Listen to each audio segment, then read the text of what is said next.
the EFINA Podcast. Hello, everyone, and welcome to today's episode on the EFInA Podcast. My name is Immanuel Umukoro. I'll be your host for today. As usual, I've brought another industry bigwig to discuss an amazing topic today that I think will benefit every one of us. Yes, but before I will do that introduction, please remember, at EFInA Podcast, what we do here is to surface issues that trouble the ecosystem that if we don't deal with, they will have consequences that we will need to deal with much more later. So here we're going to discuss practical solutions to some of the issues that faces financial inclusion, and we'll be having a nice time. My guest today is no other person. You may not have heard his name, but you have heard of him.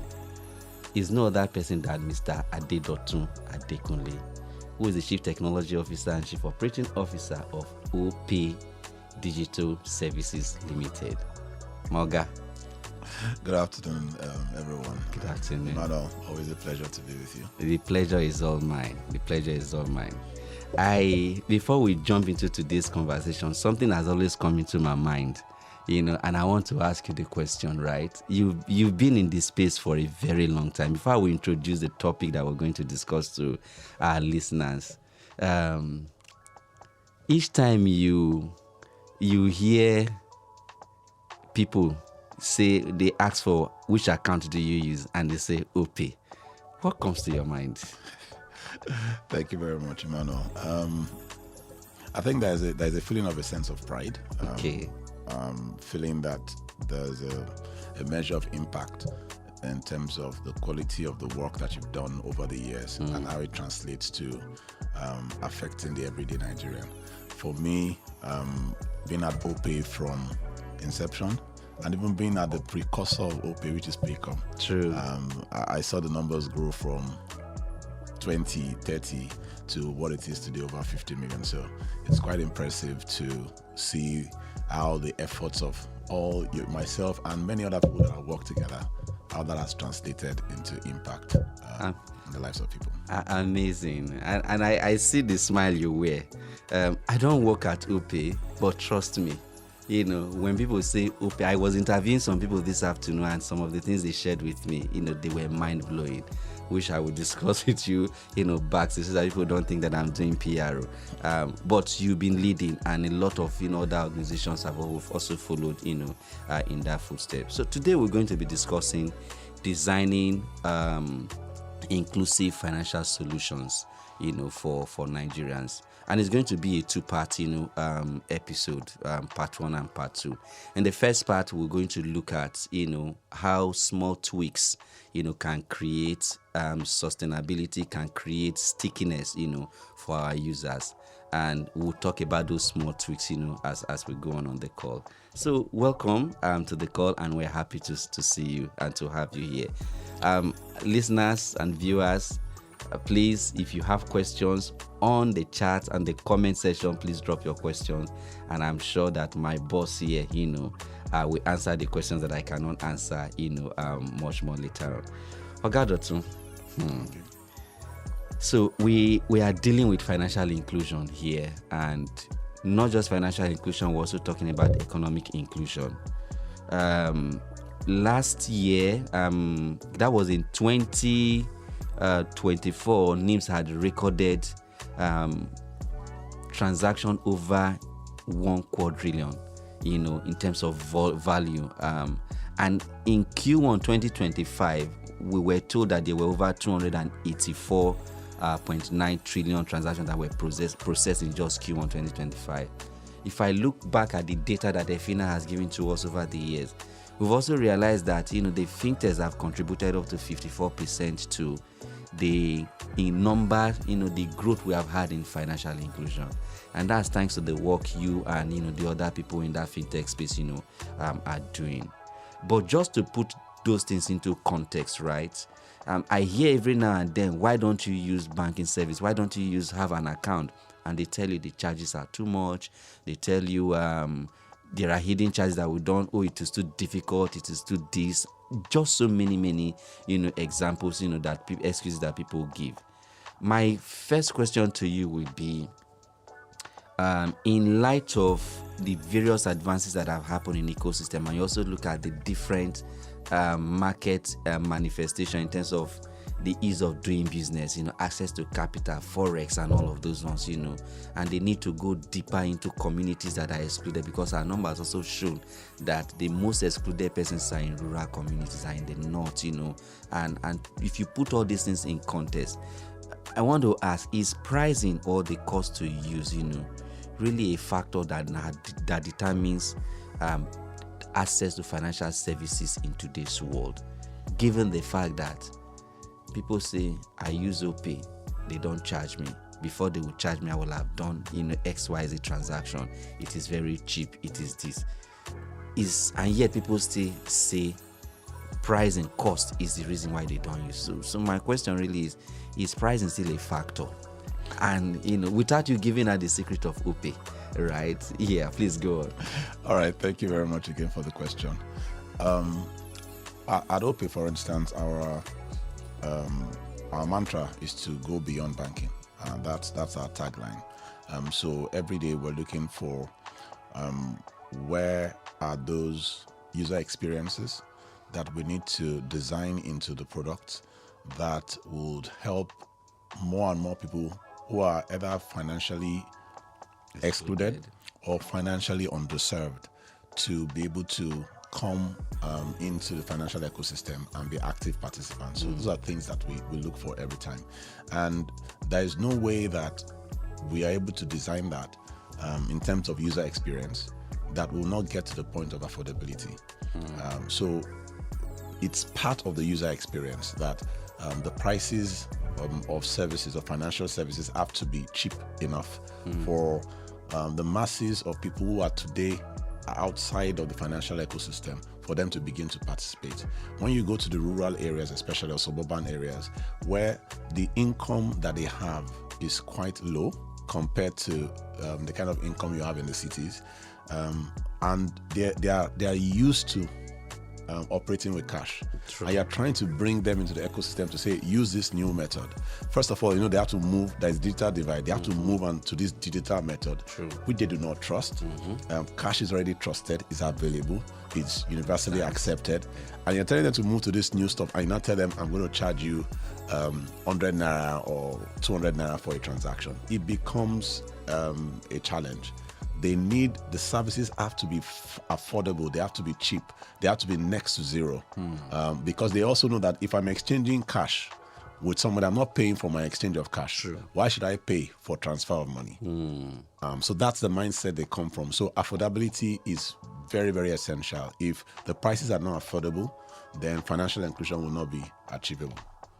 That takes me to one question that I've been meaning to ask.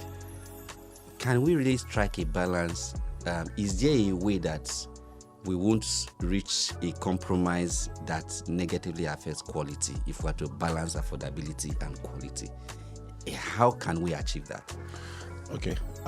So while I push for affordability, it does not mean that you don't. In fact, what I would suggest is you have smart affordability. That means your pricing has to be intelligent.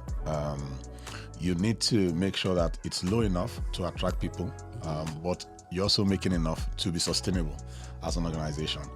That sustainable point may not necessarily mean that it covers your costs, but it must cover a certain degree of your costs so that in the long run, you are able to, at scale, to be able to cover costs and become reliable, because if you cannot be a going concern if you keep running losses.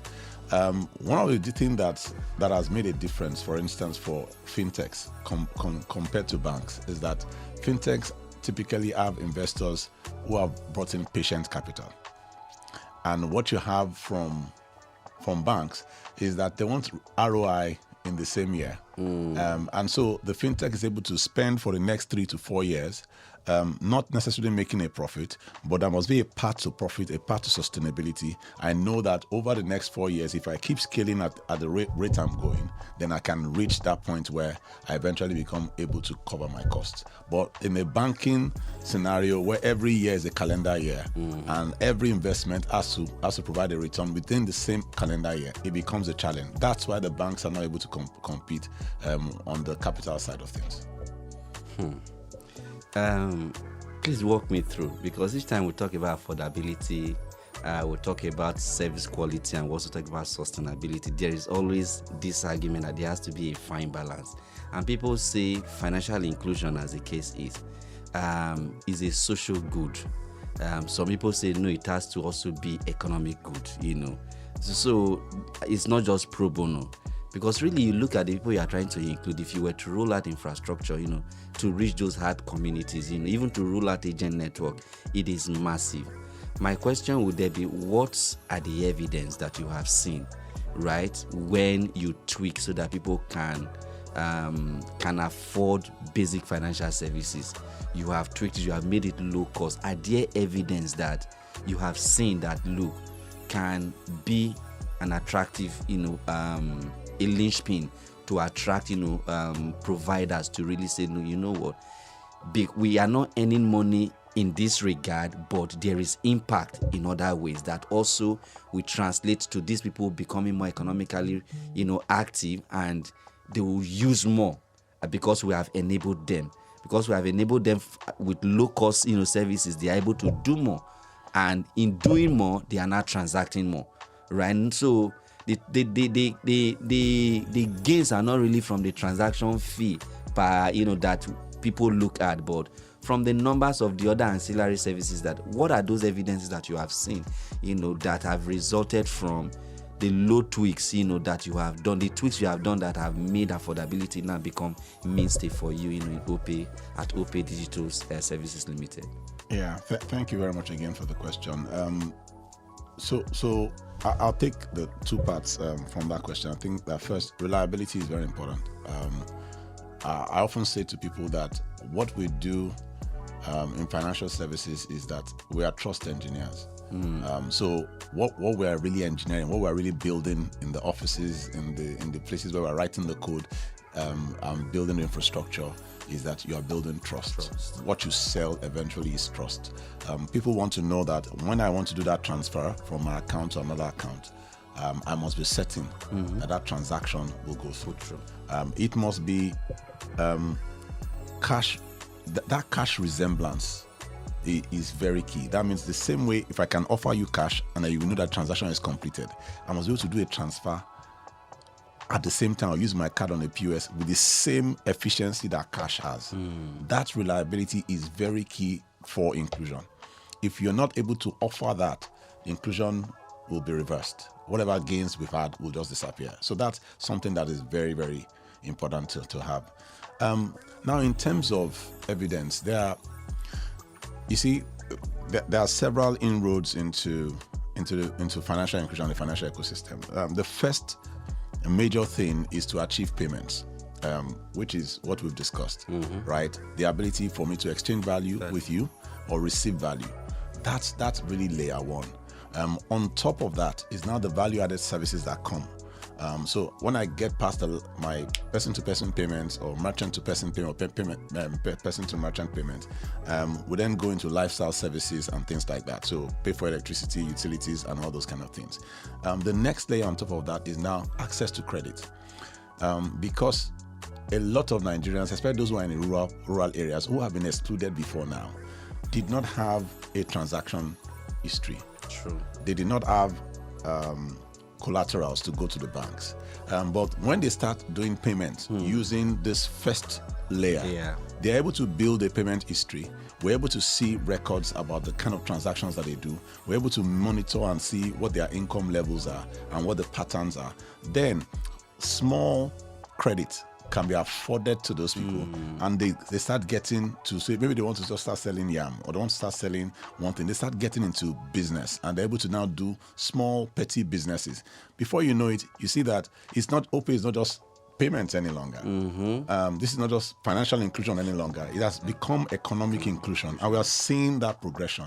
And the funny thing that we see is that those who take credit at the low end of the market actually pay back more than at the larger end of the market. So credit is available, and the next layer would then be all those other things that are typically available to the rich, which is investments and another thing. That will be the next layer. That will be insurance.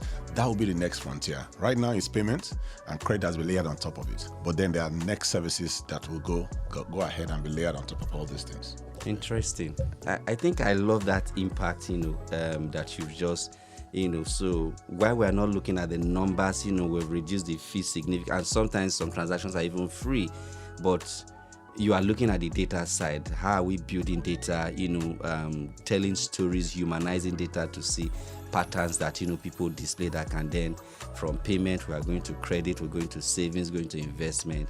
I think I like that trajectory. And that takes me to my next question, which is really this segment we call gig workers, market women, farmers, people with irregular cash flow. And there's been a lot of story because, again, like I said, apart from the reason that, I don't have money or financial services are too expensive, you see people tell that I don't have job, or once in a while is when I get, so the money is not even enough. So it just comes like that, and go. Let's look at designing for these people who have irregular cash flow. And why that is a segment, I'm also going to add women. Some of the women may also have irregular cash flow, but just see women as women with all the nuances that surround, them, agency and all of that.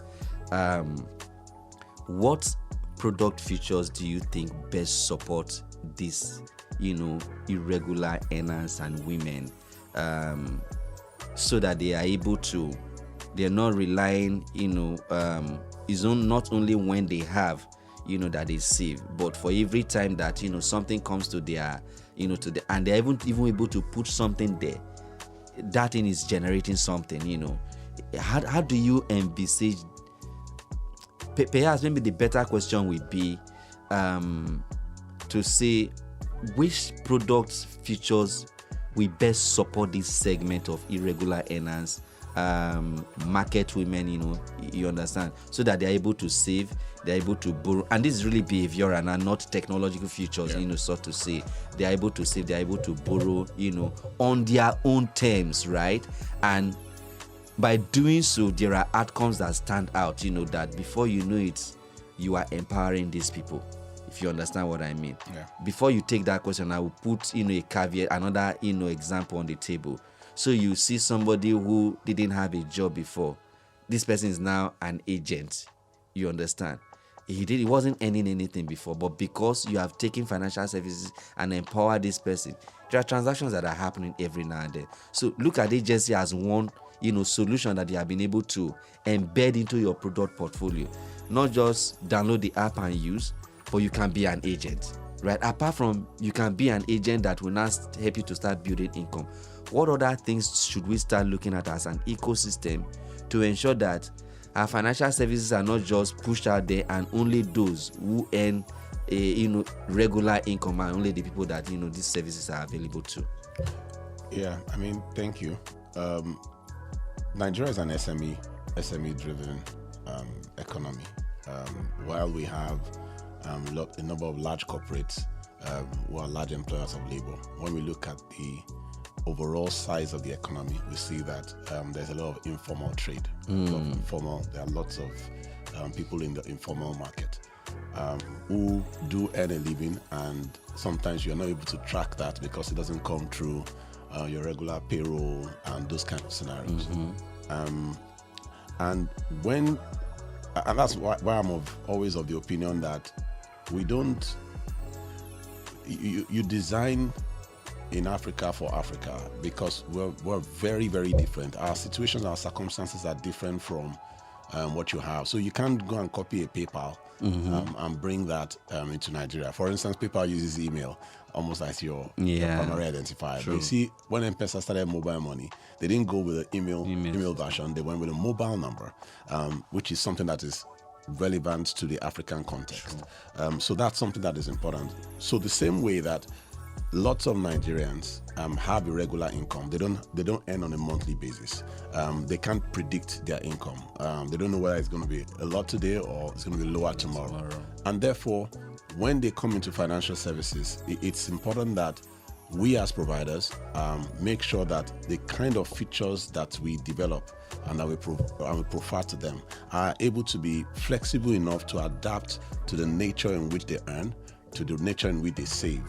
At OPay, for instance, we have different kind of savings products, for instance, such that it's flexible savings. So I'm saving it's not necessarily a monthly cycle. I have a flexible savings account. So at different points in time, I can save. One thing that we also did to attract lots of people to encourage savings is that we built a product that allowed that every time you save on that product, you earn your interest daily. That's not typical of the banking sector. You interest in the bank come at the end of the month. But because interest comes daily, people are encouraged, if I put this amount in, by tomorrow I earn an interest on it. Because 3 days later I may take the whole of that money out. But I've still earned something from that money. So it encourages a savings culture. These are tweaks that we need to have. Instead of having things annualized, can they be taken on a month-by-month basis? So these tweaks are really necessary for the kind of market that we serve. And as organizations, as providers, we need to have that flexibility in mind to keep adapting our product to the needs of the people rather than building a product and wanting people to adapt to it. So that mindset is something that is very critical.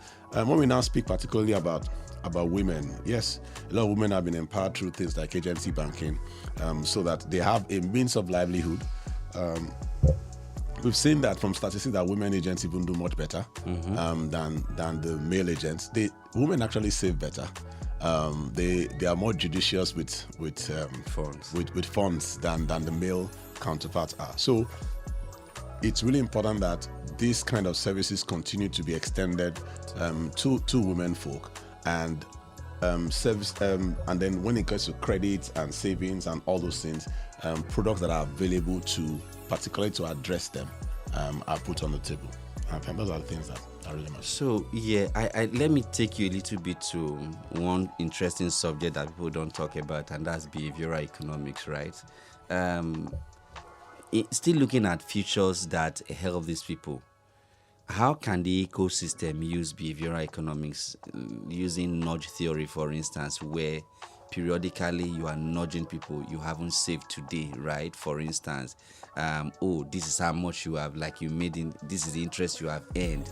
And you are looking at it, so my money, there are sometimes I log on to my app and I see I have cash back, that I could use. So I'm looking, I've exhausted my free transaction and I'm going to be charged for the next one. And I'm being told, I have this money that I can use to settle that, I want to buy airtime, until they are telling me that, you have so amount, your cash that you can just convert and all of that.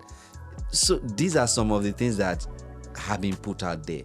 How can the industry use behavioral economics to build this culture of wealth creation, economic inclusion, remaining financial resilient, for this segment that have irregular cash flow and women? More particularly, let's take another dimension at women while you think about that answer. That question is to say sometimes you see women in rural communities, they go to health center, for instance, some they deliver, some they have, medical health challenges and they cannot pay, for instance. But the reason they are unable to pay is because they don't have regular income, right? But there are, like you did demonstrate, you are earning interest every day, even though you are not saving every day. So there is a pathway, to building resilience.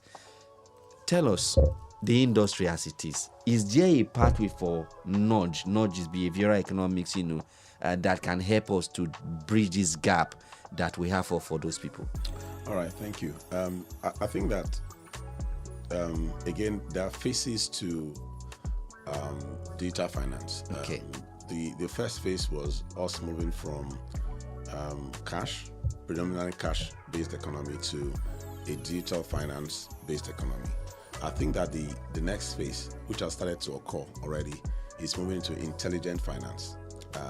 So we're moving from just purely digital to say, oh, we can use a phone to do it, or you can use your laptop to do this, or you can use USSD to. That's just digital. We're now going to intelligent. So, like some of the things that you mentioned, nudges become things that are important. I was on Twitter the other day, and I was on WhatsApp. Somebody sent me a message and said, "Oh, it would be good if OPay would just have a feature that shows my payments to a particular person over the period of time." And I quickly just went to my app and I did that, and I sent him the screenshot to say, "Oh, that feature is already available." Oh, really? See, how much you've made to Immanuel, for instance. So, and it does show you. And the person was saying, "This is really important, so that I know that." What am I spending on? What's my consumption of electricity? Yeah. How much have I sent to this particular person that is doing black tax against me? How much have I sent to him? So that the person can know that. I can say, "Oh, guy, I've sent you this amount of money. This is the evidence," and things like so. Those kind of features that brings nudges to say, "Hey, why don't you do this?" Or "Look at how much you're spending on this," or "Why don't you save here?"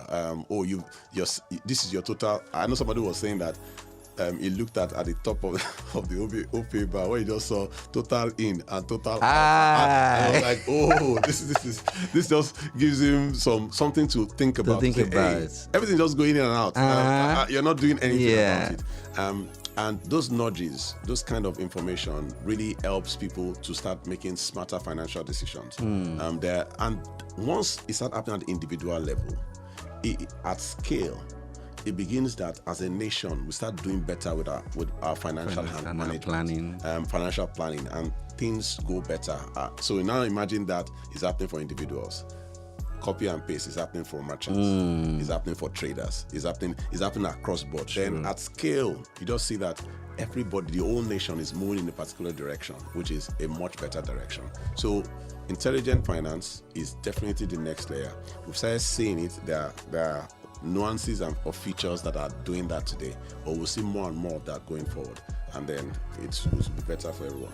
Yeah. Amazing. So just on the intelligent finance, before we wrap up, this part one of this episode, tell us, what is the role of data here, right? And do we have enough data to make this decision, or will it be richer if we collaborate? Now, if it will be richer if we collaborate, do we have those mechanisms that enable us to share data seamlessly? If not, what do we need to do? Yeah. All right, thank you. Yes, we cannot talk about intelligence without data. The intelligence comes from analysis of data, the cleaning of the data, and being able to make inferences and insights from data that has been accumulated together over time. Of course, where the ecosystem collaborates and are able to share data, then it means that it becomes much more effective. The nature of the intelligence that we're able to draw, the insight that we're able to arrive at, will become much more refined and much better than what we have. I know the central bank has put out a framework for open banking. We're waiting for the final adoption of that framework, and I know there have been audits across several organizations to determine the level of readiness of organizations. But when open banking comes into play fully, then that would help the whole ecosystem at large to do much better. Of course, it has to be done in a way that allows the original data owners to have comfort, because we have to design that into it. If there is no comfort, then some organizations will feel that I've spent so much time, so much effort to build a large user base, and then I have to share this data because I'm compelled to do so. There has to be some framework for financial reward. So we need to get the open banking framework very right for it to be a success. But yes, collaboration will make things better. So on a scale of 1 to 10, where would you say that collaboration is at the moment?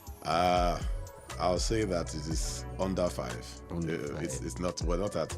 I don't think we're at that point yet as a nation. What do we need to do to get to it? We need to get the framework right. We need to get the framework right, both from setting up how the APIs will be shared, how data will be shared, how security will be maintained. We have challenges with fraud in the ecosystem. So there are several hurdles that we still have to cross, and then how people will be compensated, how consent will be given. I was looking for that economic side of things, so how people have to be compensated, people who have invested. Ladies and gentlemen, we've come to the end of part 1 of this episode. Stay with us. We'll come back for part 2. Dotun, it's been great speaking to you. Don't go away. Dotun is still here with us. Thank you, everyone. The EFINA Podcast.